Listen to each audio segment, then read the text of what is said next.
Vamos falar hoje de uma das relíquias mais fascinantes e polêmicas do mundo, o sangue de São Januário.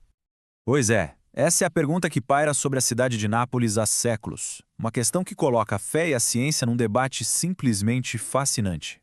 3 vezes por ano, a cidade inteira prende a respiração. Todo mundo fica esperando por um sinal que pode significar tanto uma bênção quanto um anúncio de uma catástrofe. Ok, então para a gente entender esse milagre, primeiro a gente precisa dar um passo atrás. Vamos conhecer o homem por trás da lenda. Afinal, quem foi esse tal de Januário? Ele nasceu com o nome de Próculo e acabou se tornando uma figura central do cristianismo primitivo ali na região. E o seu martírio deu origem a uma devoção que, veja bem, já dura quase 2000 anos. O centro de toda essa história é o fenômeno da liquefação, um evento que acontece em datas muito específicas, com um ritual que se repete há séculos e séculos. Nessas 3 datas, a cidade se reúne na Catedral de Nápoles. O arcebispo segura a ampola e a multidão reza, esperando que o sangue que está ali seco se torne líquido bem na frente de todo mundo. E o que acontece é muito mais do que uma simples mudança de estado. A cor, o volume, até o peso da substância parecem mudar inexplicavelmente dentro do frasco que está lacrado. Isso torna o mistério todo ainda mais profundo.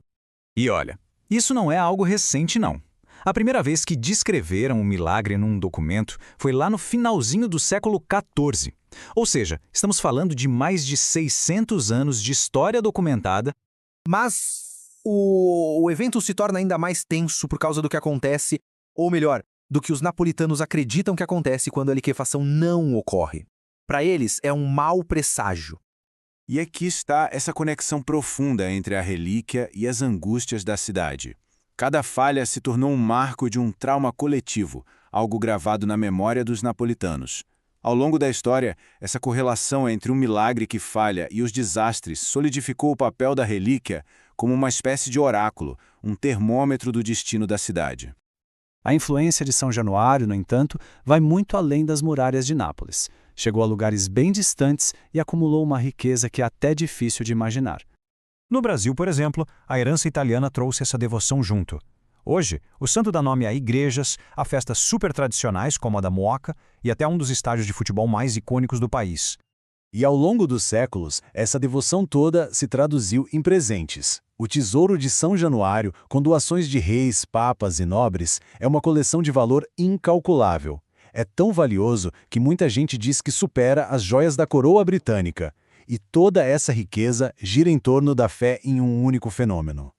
E isso nos leva de volta à questão central. Como explicar o que acontece dentro daquela ampola? A resposta, depende inteiramente de para quem a gente pergunta. E aqui temos o grande choque. De um lado, a fé, que vê tudo como um sinal divino, e as variações do fenômeno são a prova de que é sobrenatural. Do outro lado, a hipótese de uma fraude da alquimia medieval, uma substância que fica líquida quando agitada, algo que poderia ser criado para lucrar com o comércio de relíquias sagradas. O que alimenta esse debate todo é que nunca foi feita uma análise direta do conteúdo. A Igreja Católica proíbe a abertura do relicário, argumentando que isso iria profanar a relíquia. E com isso, o fenômeno continua lá, firme e forte, no campo do mistério. E assim, a história de São Januário nos deixa com uma reflexão. Independentemente de ser um milagre ou uma química muito engenhosa, o fenômeno continua a ter um poder imenso. Mostra como a fé, a tradição e a identidade cultural podem se entrelaçar de maneiras que a ciência sozinha nem sempre consegue explicar.